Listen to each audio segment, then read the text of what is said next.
Welcome to the High Stakes Fantasy Network. I'm your host, Greg Ambrosius, and I'm joined today by another special guest. That's right. He is NFFC veteran Duke Viveros, who has won 8 NFFC Classic League titles, 3 Primetime League titles since joining us in 2005. Duke, welcome to the show. Thanks for having me, Greg.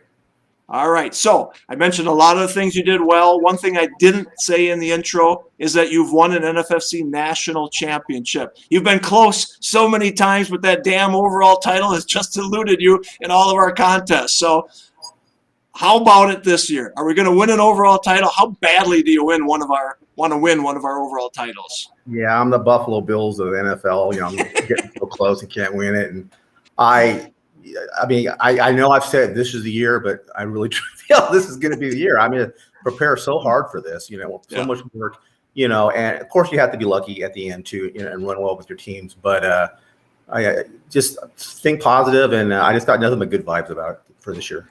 Good. Yes, you do tell me every year I'm winning the Classic overall title or I'm winning Primetime. This is the year.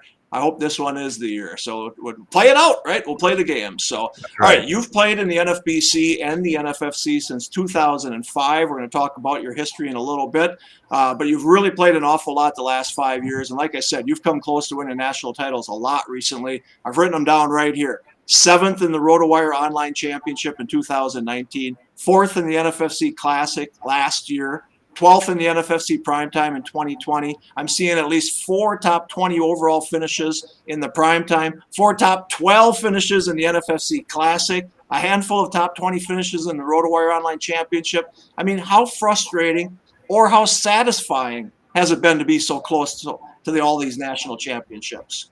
It's more frustrating than satisfying. I mean, I can go a couple of years ago, the Primetime. I think I was 3rd overall, 14 points out during COVID. And Keenan Allen gets hurt in the first quarter. And then Friday, I have Mark Andrews gets COVID. I have Jarvis Landry gets COVID.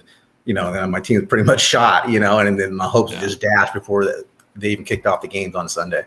Yeah, it's frustrating, but you're definitely close in all of the formats there, definitely. So just got to keep going at it, right? All right, let's talk about your high-stakes career. Like I said, you joined the NFBC in 2005. You drafted live with us in Vegas. We were at the Rio at that time. I got to ask you, do you remember that first year, and how did you first hear about the NFBC?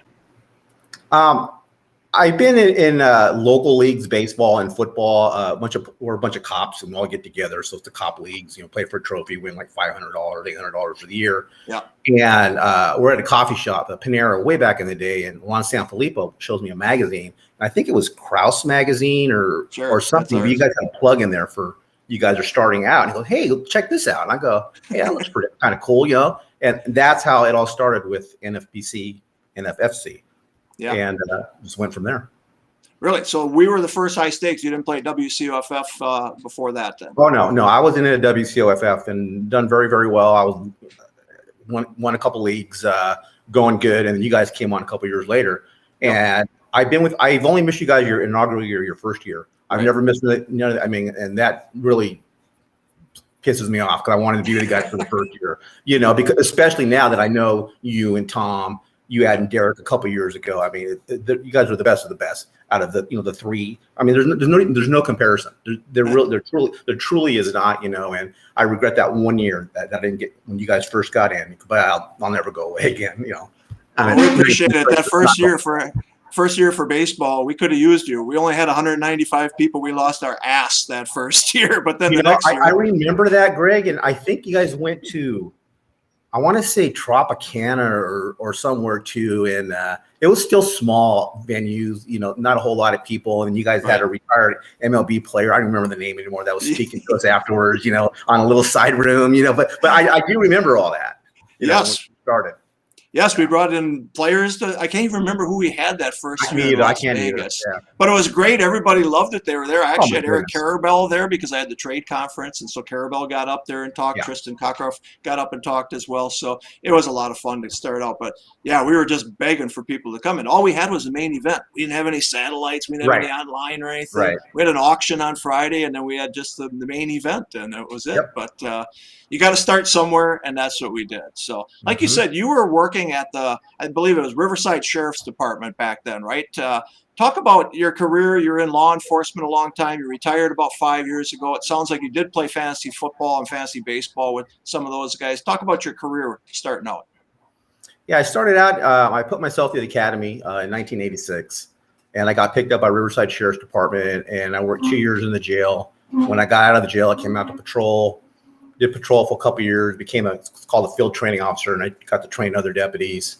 And I always had a penchant for narcotics and gangs, and I was able to join a team called the Special Enforcement Team, the SET team, which we work narcotics and gangs and shootings, and we assist with murders, home invasion, robberies. So that was my penchant of doing that. And during that time, fast forward 31 years, I've been on called a DEA task force. We did wiretaps. I was on Special Investigation Bureau, which we did major narcotics.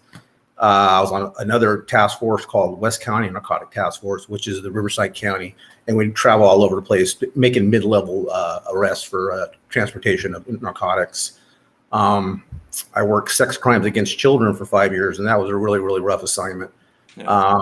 And then my last 5 years, I ended up back. Usually it's for the young guys, for the gang and the narcotics, and chasing all those guys. But I went back to the Special Enforcement Team again, and I had 8 deputies underneath me, and we would work investigations regarding gang shootings, home invasion, robberies, and stuff like that until I retired about 5 years ago.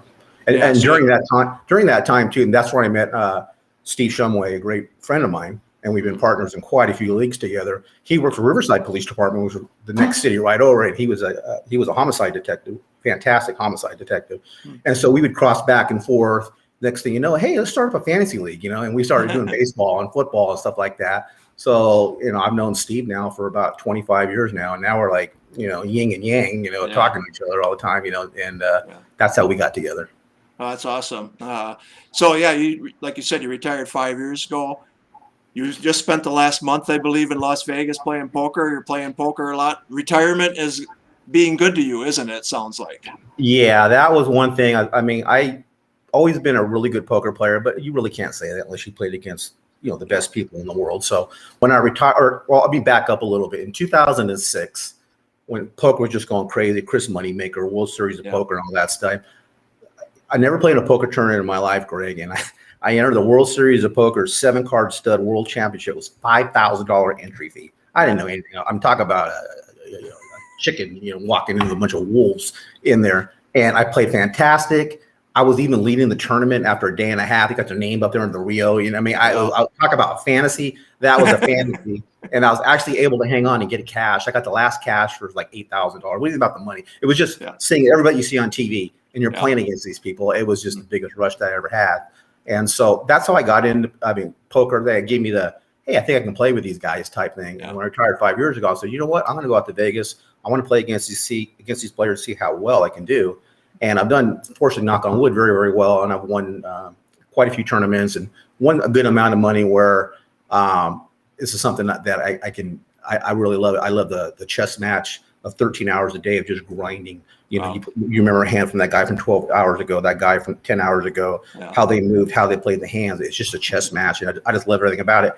Transfer that over to fantasy football. There's so many similarities to that too. A lot of them. That's what I was going to say. Are there similarities? And you see them, right? Oh, all the time. Players. Everybody's different, when you get in the leagues, and I know 2 other players, and high state guys that are fantastic Hall of Famers, and I'm in their league. I got to think 4 or 5 rounds later. Cause I already played against so many leagues before. I know they can tell me who I'm going to pick, and I can tell them who they're going to pick before they pick that selection. So it's a chess match. Every single league is a chess match. Because you know who they want. So you got to go around that. And I don't want them in my leagues, and I think they don't want me in their leagues either because of that. We prefer, a little different variety when it comes to tournaments like that. Yeah. Talk about the last month though, because you stayed in Las Vegas, you're living in hotels, you're getting comp because you play so much and stuff. That's the life a lot of people would love to have, right? It doesn't just talk about. You're living a great fantasy, even though you're a big fantasy player, right? I've never had an experience like it, and actually, I put too much on my plate. I was out there for 6 weeks. I was just a walking zombie. I literally would play 13, 16 hours every single day, rush into a restaurant somewhere, just eat some food, And then you're so tired, but yet you're so amped up because if you did well, you're coming to day 2 or you got a lot of chips. Yeah. You can't even sleep. Before you know it, you got to head back out there again, But the friendships that you make, I met people from Spain, from Portugal, all over, and we're having breakfast, and we can vary the accents, and you can barely speak English, but the common thing was poker, and we're talking. It was just so much fun. And then when you make a deep run in a tournament, it's just the feeling is just unbelievable. And when you win a tournament, that is such an accomplishment because it's not even about the money. It's just going that route just to get there towards the end. That's the challenge. And then everybody's so good at the end, like a final table. You have to catch cards, obviously, to win. Because everybody else is so good. But it's just so hard to win. People have no idea how hard it is to win a poker tournament. I mean, it's kind of like trying to win a classic title. In NFFC. It's hard. It is so hard. I don't care what people say. Oh, for sure. It's hard. It really is. Yeah, definitely. Okay, so you've had partners since you joined our leagues. You seem to always have had a partner. And talk about having a partner in fantasy football and fantasy baseball. The benefits to it. And sometimes having 2 cooks in the kitchen isn't good too, right? I mean, sure, it happens. I mean, I was partnered with Perry Mullen, Seabass, and we wear our Angel jerseys every time we go in there. And fantasy baseball to fantasy football, there's no comparison for me when it comes knowledge-wise. I was just a big fan of baseball, but I mean, we came close to winning a couple leagues, but nothing compared to the football, the work that we put into. So that was a little different. And switch over to football. I did a lot by myself, and then Steve was teamed up with some other friends starting out. And then I think for the last maybe 8 or 9 years, Steve and we get a handful of teams every year together, and we've been together, and we've done very, very well. Yeah. So baseball, what was your first love then, baseball or football? I mean, you like baseball, but is fantasy football more your love? Yeah, it started out baseball because I wasn't so much into fantasy football like the way I am now with the volume, and the knowledge that I've learned, over these last 20 years of doing fantasy. It was always baseball, it was always Dodgers, Angels, the big leagues, the NFBC, jumping into the pond, going from the pond to the ocean, how would I do? And then that kind of goes out the window a little bit when you get to the experience of going to a live event. It's just like, oh my God, you're looking around and this is so cool, and everything about it. And you're getting all this food and and you're meeting people, and it's like, hey, this is really, really something, and you guys didn't come on yet, I think, till a couple years later when I was doing WCOFF. And my first big time experience there, they had it at South Point. And we're all hanging out in the hallway. I'm like, what the hell? Open the damn doors already. But when they did, it was a sea of people. I mean, it was everything short of putting the theme of the Rocky music when you're walking in the room. It was just so amazing. Girls in uniforms, and it's like, I think I can like this, this kind of thing. And then when you guys came along too, it's like, oh my God. And you guys, what you brought from everything else is customer service. Nobody does it the way NFFC does. I mean, I got a question. 10 minutes, you get me back, and that not you don't that get long, not that long. Well, no. I mean, yeah, you're right. I mean, it's just like right back, and I can't. How many times Steve and I go? They're just like us, regular guys, I mean, they're not, snooty. We'll get back to you when we can type thing, and that's what gets all the customers coming in. I got at least 10, 15 buddies that we've thrown your way now. Oh, this is the greatest thing in the world. We got some guys since retired and they're living back east, and they went on the message board just yesterday. They saw I was in the lobby. Hey, Duke, how you doing? Hey, can't wait to come out to Primetime. Well, we got our league at 10 a.m. Friday morning. It's gonna be so good to see everybody getting back together again, because it's just an amazing experience. Yeah, no, I mean, I've said this many times. I went to the first WCOFF in 2002 at MGM Grand, and of course, the night before they were at the New York or the ESPN Zone, had everybody there. They're on the bridge and all of that. I just couldn't believe it. And like you said. We were waiting for them to open the doors, and they were late, of course. And we're waiting out there when they opened up the doors, and you just saw 47 leagues there and all the people and stuff. The guy behind me goes, "This is the fucking Super Bowl of fantasy football." And I go, "You're right, it is the fucking Super Bowl of fantasy football." With a scepter walking around in there, I remember. And, it was just craziness, but fun and and then it's gotten even better now, since, going with NFFC with you guys, and then, the Westgate afterwards. I mean, that's all we talk about. I had coffee with Shumway a couple of days ago. Man, I wish it was time to go to Vegas already. Let's go. Let's go, ready to go. That is just such an experience that people should really, really try to get out there and sprint. If you just do it one time, you're hooked. Yeah, it's Christmas Day for us as well. All right, so I got to talk about baseball. You started, like I said, in 2005. You went all the way through 2019. You got in the Ultimate. You did well, like you said, in a couple of main events and such like that. Then you took off 2020. You came back to the Bellagio in 2021. I think it's only because of the salmon salad. Is that? I had no. Find it for me. You only joined the baseball in 2021 because of the salmon salad, right? I had no intentions of playing baseball. And I was right across the street at Bally's for the 2 weeks playing in tournaments. And you guys were there. And you know what? Sign me up. I got to have that salmon salad over there. No preparation, no nothing. I'm go walking over there like a donkey, you know, with my laptop. And you can drafting the team over there. But I wanted that salmon salad. Right there, I had no excuse not to be there. You know, and it was during downtime from a tournament. And why not? You know, and it's just, again, the experience, hanging out with people that you know, it's just a great time. Yeah, and we had missed 2020, so it was almost great just to see everybody there. It really was. Yeah. So that was a lot of fun. Hey, talk about the learning curve of joining high stakes, because there's people watching right now, and this is what we want. We want them to hear from you. I mean, there is a learning curve, though, isn't it? And even every high stakes game that you do, you got to kind of learn the fab. You got to kind of learn, starting lineup and all that kind of stuff. You didn't succeed right away, right? There's a bit of a learning curve, right? No, there's no bit. It's a huge learning curve. Some people first league and they win it, okay, but it took me like 2 or 3 years to figure out fab, to figure out this, you know, how to budget, who to start, you know, tight end. I mean, whatever, you know, and it took me a couple of years. I think 2 or 3 years before I won my first title, classic, I think it was. But it's definitely a learning curve for sure. You have to learn, and then from there, as every year goes by, if you're really into it, then you hone your skill as the years go by and try to be the best that you can be. Right. Don't get discouraged because it takes a little bit. No. You know, if you think you win right out of the gate, you better think again.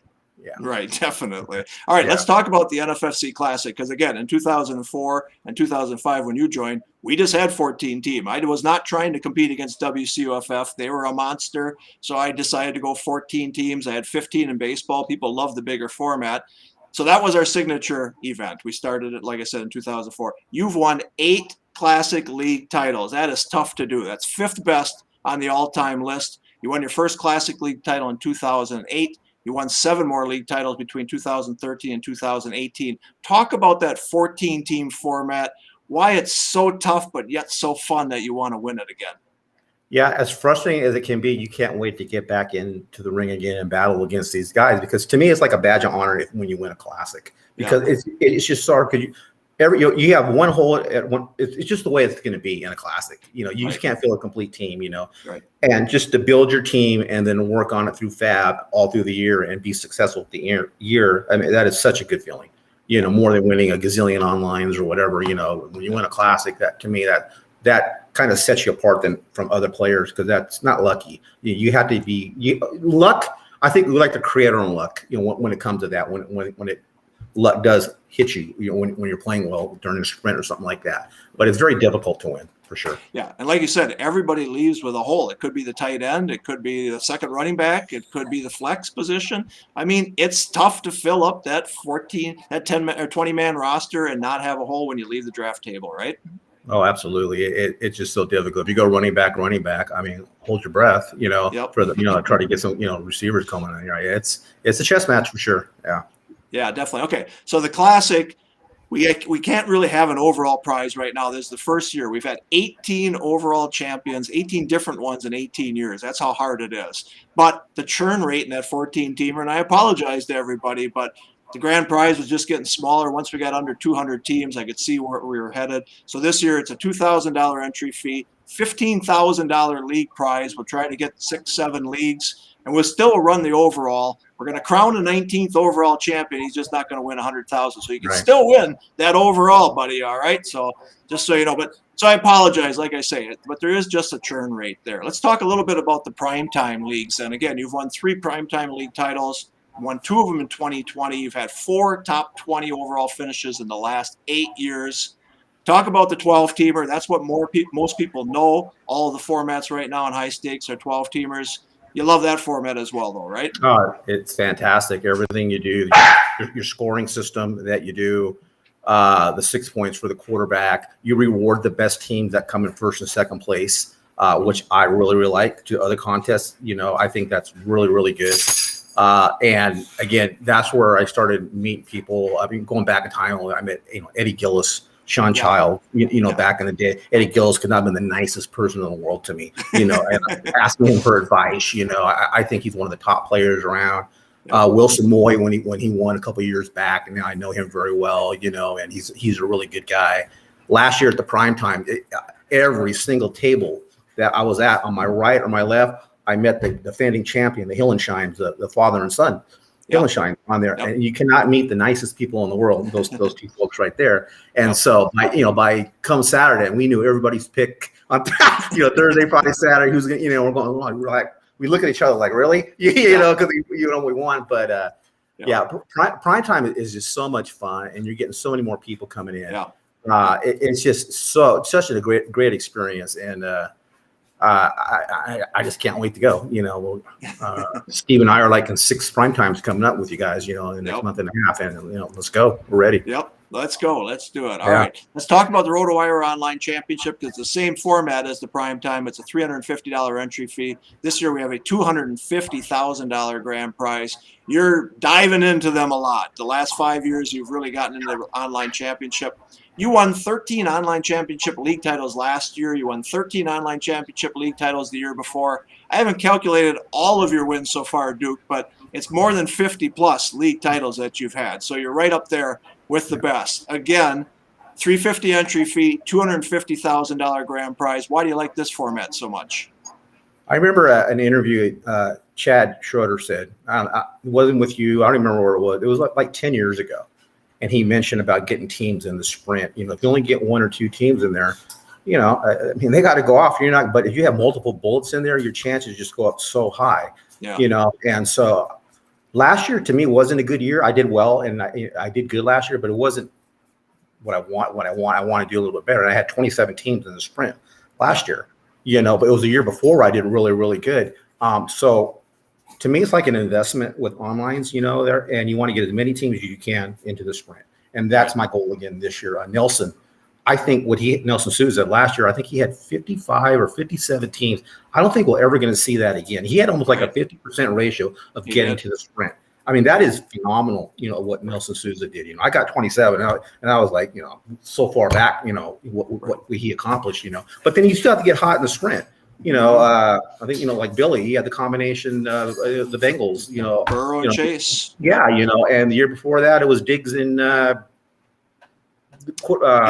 Josh Allen, right? Yeah.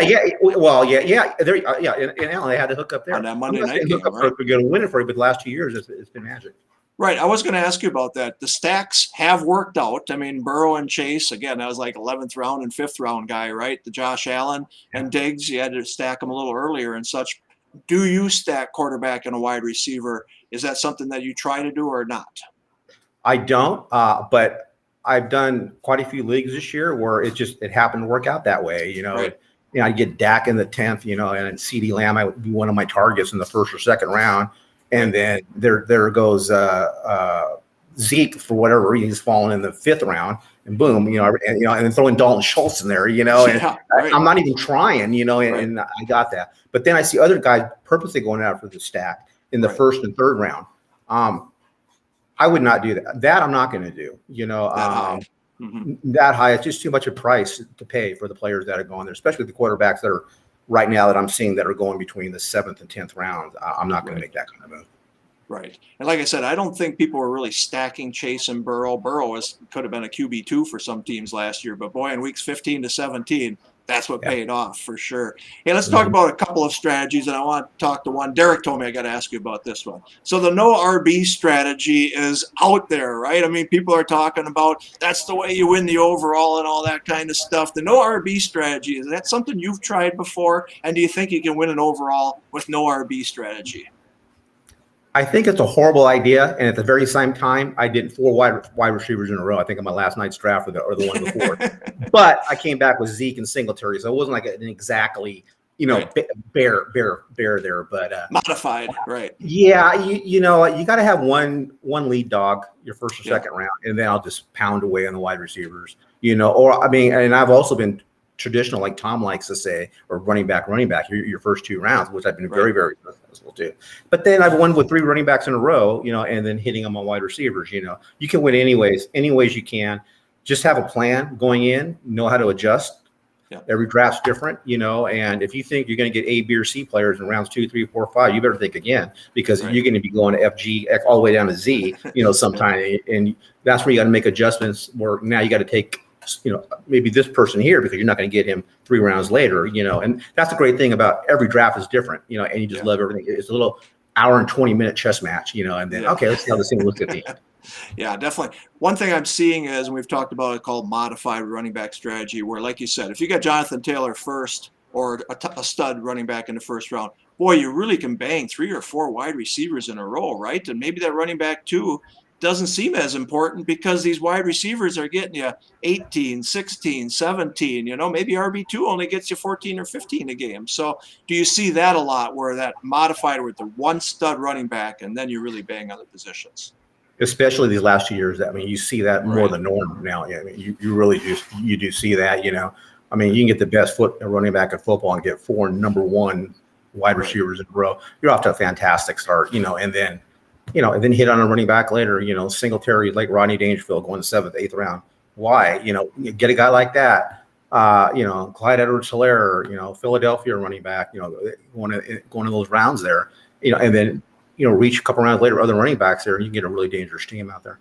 Yeah, definitely. All right. I know you've started drafting early and often in our online championship, so you've seen some values in the early drafts. And I guess, first of all, I'll ask you, why do you draft in the online championship so early? What happens in late April and May?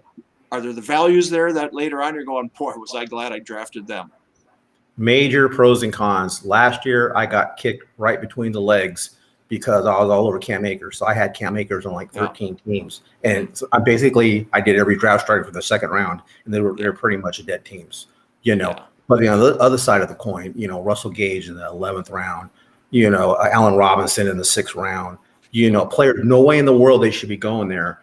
This year, knock on some wood somewhere, I'm hoping that I have some really, really good May teams that are just, I look at those teams now, I'm just like shaking my head. Wow, watch out, watch out, It has totally changed. The shift has changed now from May, starting in August in a couple of days now, where players are going. It's still changing, but it's kind of getting to, okay, this is where it's going to be now. You're still seeing a couple of players in my mind. Well, they are still rising here, but I think it's pretty much set where players are going rounds 1 through 5. Yeah, definitely. All right. So let me talk about some of the players. I know you mentioned earlier on another podcast, Christian Kirk was one guy that it seems like you've been in on him, and his value was much better in April and May, correct? Yeah, he was 11th round, 10th round. I'm going to tear my own ACL, just my computer getting him on my team. I think that good. He goes from the 3rd wide receiver last year. He had 73 catches, had over 100 targets, to the number 1 over in Jacksonville now. Right. But yet he's your 4th, 5th wide receiver in your team. I think, wow. It is just so good. Your guy, Allen Lazard, was going in the 12th. My first draft, I got him in the 12th round or 11th round. Now he's going in the 7th round, And Packers, other than the rookie, and he's hurt, and they're looking at some other rookie now. Yeah. Well, I forget his name, but Romeo Doubs. Yeah, there you go. Yeah, and I think Lazard had 8 TDs last year. Your guy, trust him. I can see 8 to 12, honestly, touchdowns, 900 yards. 70 catches, something like that, and you can get him still fairly cheap. He's gone up now to middle of the 7th round, 8th round, right around there. But as a 4th or 5th receiver, I don't have a problem with that. Yeah, all you have to do is listen to Rogers right now. He's building him up. He's trying to build his confidence up. He knows he has the physical talent. Now he's just got to go out there and do it. But he's building him up. And this Romeo Doubs, my goodness, the first 2 days of practice, they're talking like he's the second coming of Devontae Adams or something, 4th round pick. Things will change when you get in a ball game and such. But he's ahead of Christian Watson, I can tell you that. Well, he hasn't even played yet. But is this just like news, like watch out, or is this just noise? You know, I mean, is it because everybody they're making, oh, look at the great catch so and so made, Right. you know, today, or the throw that Pickett made the day, or something like that. You know, so Right. there's some things you want to look at, and some things you want to go, we'll see a little bit later. You know, Right, thing. definitely. Let me talk about two other guys that you mentioned. Drake London was value early on, and Irv Smith. That's a guy Tom and I got in this industry draft, and it's like that was just free. It's like a free tight end there, and I think he's going to be really good. I think Irv Smith, I mean, I think I got him in the 12th round yesterday still. I mean, I went Komet Smith, 12th, 13th rounders, like back to back. It's like, talk about a Christmas present, you know, especially, in Minnesota with the new regime and offensive system that's going to be implemented over there. And if this guy's 100%, I mean, he's so talented, I think he can do so well, and then the kid from USC landing over with Detroit, I look at him like Amari St. Brown, again, USC. Perfect landing spot. He's going to get a ton of targets. He has no competition. It's going to be him and Pitts. I like everything about him. There's an article actually came out today or yesterday on ESPN regarding Amar St. Brown, where every practice, every single day, religiously, once they're done, he catches from the 202 catches. It's a nice story to read about it and how he thought of that. When they saw a kid in high school that he never dropped the ball, and they asked his dad, "What did you do?" And he goes, "He does jugs every single day." And, I mean, it was just a good story. Yeah, definitely. No, Drake London landed in the perfect spot. A lot of the rookies didn't land in the perfect spot, but I think Drake London definitely did. So I looked at your player shares page. I hope you don't mind, but the number one on yours is Rashad White. Yes. Talk a little bit about him. I know you got a little Fournette shares too, so you're thinking. The offense, the Fournette, what do you have? 69 catches last year, 800 yards, a little under 500. I mean, he's a monster. And if he goes down, Rashad White's just going to slip right in there like it was the same person in there. He is a league winner. I handcuff him every single chance I get.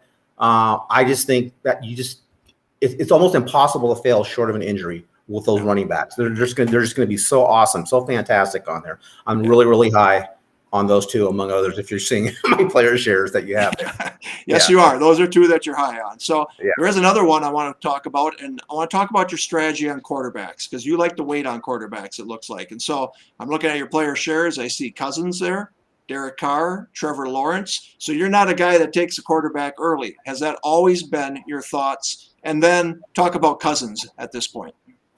No, it hasn't been. I mean, listen, in the 8th, 9th round too, I mean, when you see Dak there, and Stafford. I pulled the trigger to the two. I had them just as many teams too. Cousins, I think, when you can get him in the 12th round, is just a monster steal. I mean, I mean, my goodness, the offense that he has, he had a healthy Thielen, and even if Thielen goes down with KJ Osborne, 500 yards, 7-8 touchdowns last year, 50 catches. A healthy Irv Smith. Dalvin Cook, he runs so violent. If he can stay healthy all year long, I think Cousins just put up just some monster numbers. He gets week 1 against your Packers, and the year before, Cousins would kill me. The Packers would just destroy him, but Cousins just lit up the Packers last year. Yes, he did. He did. And so the week 1 game should be hopefully a little exciting. Sure. It'll be exciting with me and Tom and Derek sitting next to each other. That'll get wild. Yeah, it will be. Yeah, for sure. We did that about 2 years ago, too. 2020, they opened up against each other. Yes. Rogers was great, but you're right. Cousins just tore us up last year. So let's talk a little bit about tight ends. Again, you like Irv Smith. I see a little Evan Ingram in there. Is that rolling the dice on him a little bit or what? Yeah, that's just rolling the dice. I mean, Evan Ingram is Evan Ingram. He's still going to get injuries, and he drops balls right to him. But he's put in a position where he can do well. And I've yet to draft him as the number 1 tight end. He's my number 2. He's a bye-week guy. And we'll see how it goes. But he's in a position to succeed. So we'll see. He's still very athletic. He's still very, very good. I think he's on a $10 million 1-year contract, this year over there with him. But he's got a lot of talent. Jacksonville, to me, is a sneaky team. I see, just sneakily get at every position. Anthony, I think he's going to be – I mean, everybody, I think – they're going to be a surprise. I think you're going to see such a big jump for quarterback this year from last year. The inept coaching staff to a professional coaching staff that's over there now. I think Trevor Lawrence can be so good. I think he really is all that. And he was just unfortunate situation that he was in last year. It certainly was an unfortunate situation. It was a dumpster fire is what it was. Yes, So, it was a yeah, shit show. it was. I want to throw one more player out there that I saw you had a few shares on. That's our Packers, Amari Rogers. And again, Amari Rogers was so good at Clemson, and he lost total confidence last year. Punt returns, he dropped the ball and such. They said he came in with just a whole new attitude this year. He's in much better shape and such like that. Again, just a little roll of the dice, but this is a slot receiver who could really do some things, jet sweeps even and such like that. I'm surprised Rogers is as low as he's going. I mean, you get him next to nothing. I mean, he's like he's a poor man's version of a little Rondell Moore that's going in the 9th, 10th round this year, where he hit the opportunity is going to be there for him. Why not take a shot 18th, 19th round on a few teams? Somebody's going to step up with the Packers, or they're going to be a lead dog over there. I still think it's going to be Lazard, the rookie. Once he gets on the field, I mean, they rave about him. You know a lot more than I do. But for his size, red zone target and stuff like that. He very well could be the guy too. But then Rogers is Rogers. He's never really thrown to rookies before. So I don't know. And he trusts Lazard. So we'll see. I mean, we'll see. But 18th, 19th round pick on the second-year guy, I like it. I'll take a shot with him. See what happens. See how it pans out first couple of weeks of the season. If not, just cut bait and move on. Absolutely. That's the thing. Take a chance on him. If not, then cut him and pick somebody else up in fab. So I got to ask you, you've been doing so many drafts and such. Are you seeing different builds from people from May to August, or are people kind of keeping to their own strategies, or what do you see? Are we seeing more no running back strategies? Anything changing from late April, to right now? Yes. Yeah. I mean, you're seeing players with a few entries, they stick to their plan, and they don't go any other, and they'll do that. Multi-league drafters, they mix it up. And I would say 70%, I know who they're going to get, and then they'll purposely mix it up, which you have to do if you're going to do multiple leagues. So, I mean, you have to do that. I think I've done 4 onlines where I went all 4 yellow stickers, my first 4 wide receivers, on there. Because including last night, right? Yes, but this year's different, though. Look at the running backs that you're getting in the 5th or 6th round. I'll take my chances with the Dillon. I mean, one injury away, that guy can be an absolute monster. I mean, just in the 5th round with just monster wide receivers, watch out. I mean, watch out. Zeke, the injury or whatever, he's falling in the 5th round. Perfect offense, goal line. I mean, everything about it. What is not to like about that with 4 monster wide receivers? Absolutely. So to me, it's not really no running back. I mean, I do got running backs here with the goal of my mind. That's the way I'm looking at it, anyways. Right. So we allow KDS. We have 3rd round reversal as well in the NFFC. KDS, where have you been setting your KDS? Where do you like? I kind of see it towards the back end more than the front end this year. Yeah, I've only done, I think, 1 or 2 leagues from pick 2 or 3 where I wanted to get Jefferson and Cup on a couple teams. But Greg, I do not like the coming back in the 2nd round and then waiting 24 picks for rounds 3 and 4. I love the 6 hole for my first month in May, and like the first couple of weeks of June, it was like the honey hole. You can build any team, any kind of players you want. They all look fantastic. And now I moved over toward the ends, like around 12 and 11. And right now, that's the honey hole area where I like the teams that I've been building from there. And it's just all different places. It's not Fournette, and Najee, I mean, it can go so many different directions because of the running backs that are available in round 3 and 4 and 5 too. Right. So I really like that. I'm not a fan of picks 1 through 4 right now. Yeah. I'll do a couple of them still just because, but unless something changes, I don't see nothing changes. I mean, you got the running backs, the 3 stud receivers, and then 6 is going to be Eckler and Najee 80% of the times, and you're going to go from there, So I'm kind of staying away from that, the 1 through 5. Okay.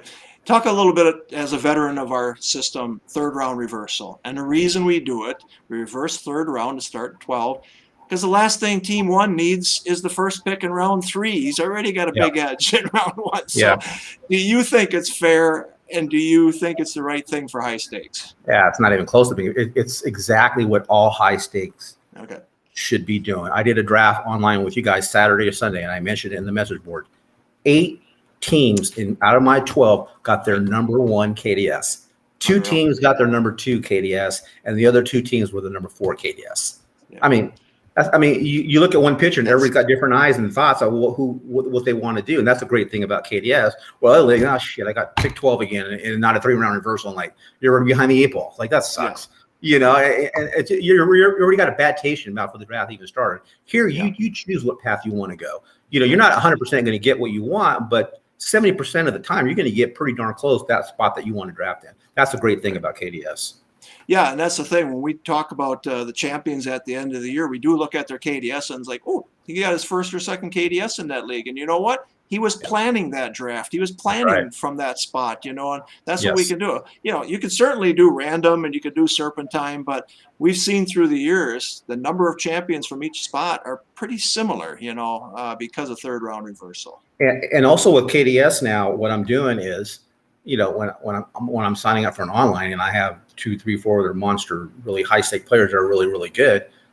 I got a good idea where they want to be too on the KDS. Right. So I adjust according to that too. So I need to be in front of them, you know, depending on the players I want coming back. It's even gotten to that point now with KDS, which I love about it. It's another tool on your belt that you can bring out, you know, to try to improve your game and your team. Yeah, I mean, you're paying the money. Why don't you guys decide where you want to draft and such like that? Why should I do that? Why should the computer? I mean, there's still randomness involved, but still. Yeah, but you're cutting in half. You literally are cutting. It's not even random. You're cutting that half, man. Every now and then, for whatever reason, I'll get my 9th, 10th KDS. Like, what the hell happened? But that is few and far between. Yeah. You know. Yep. Definitely. All right. Let's talk a little bit about the entire high stakes space because I love it. You know, there's competition. We have FFPC and FFWC and RT Sports and such, but it's great because it's bringing in new people. They're checking out different games and it gets bigger.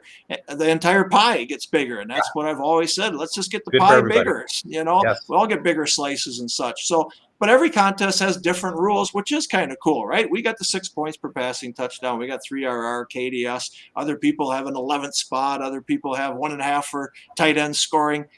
I assume you as a player like all the different contests out there because it does give you some strategy to do different things, right?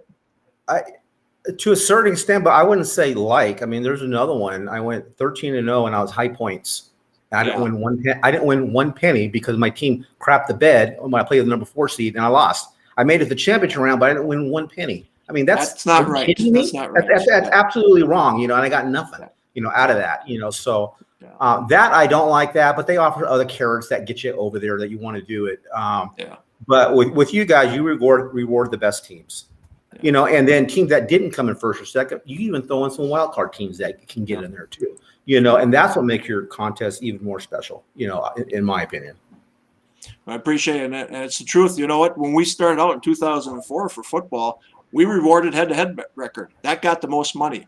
And after the first year, people said, that is not the best team. It's points. And we quickly went, oops, we better change this. So we did after the first year. But we weren't right away. But we listened to our people because you guys are paying the bills and you guys know more than we do. So we switched our rules. 3RR came from people's suggestions. I mean, LaDainian Tomlinson was such a factor in 2005, 2006 that it wasn't fair to not have third-round reversal. And you listen to your players, too, regarding team kicker. That is such a relief. Now you don't have to worry about that. What a pain that is in another contest, you know? It's a team now. Oh, you got COVID or whatever, you know, you know, on Friday or Saturday, and you're screwed. Now, I mean, that just covers it. You don't have to worry about it. And that was just a no-brainer. And we will never switch back. I can guarantee you that. We will never switch back. That was a very good move. First of all, it frees up one roster spot, right? You don't need a backup kicker in case your starter does get COVID, right? So it eases up one roster spot. And you're just drafting. I can't even tell you the names of the kickers right now, Duke. The last 2 years, I honestly don't know the names of the kickers. I just know Jacksonville kicker, Indianapolis kicker. That's what I know right now. So, pretty crazy. Hey, let me ask you about weeks 15 to 17, because, again, that's where all the money is made. Do you look at that right now when you're drafting teams like matchups? People talk about strength of schedule is important. Tom and I talked about this on our show. We throw that out the window, we say. I don't know about you, but what about weeks 15 to 17? Are you looking at matchups right now, or you're just trying to get to the dance? Everybody looks at it when they're first beginning draft. Oh, weeks 15, 16, 17. But, I mean, you build your team that day of the draft to be the best team that you can. You know, you're talking 4 months down the line. Anything can happen between now and then. That doesn't even come into my mind at all. I build the best, whatever tonight, 7 p.m., I'm going to do it. It's just that draft. I'm not thinking anything else. The best team that I can get whatever I can get, particular rounds to make that best team. If you do that, you're going to be there at the end regardless, you know. Yeah. And it's one ear and out the other when it comes to that. You know, people bring that up all the time. I go, I don't even think about it. Right. Bye weeks you watch more importantly, right?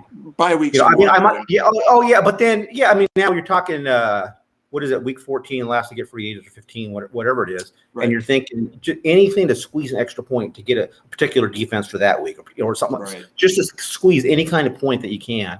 For sure, I do that all the time. I mean, I think if you don't, you should be doing that, you know, to help your team for the stretch run.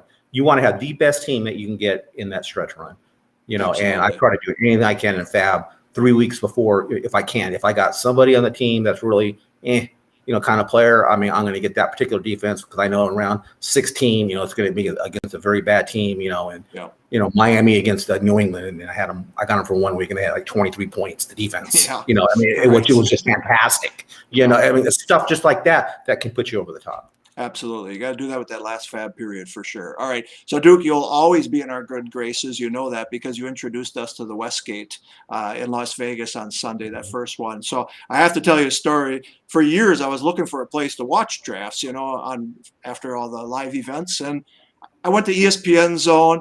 One year we went there, and they made us spend $100 each, and they kicked us out when we hadn't quite done it. You know, we're like, we just spent $600, and this guy's trying to kick us out. So I couldn't stand it, and we couldn't find a good spot. You told us go to the Westgates, the old Hilton. We go out there, the theater, they open it up, it's just like Christmas Day, and people are gambling. So every play, people are ooh ah ooh ah.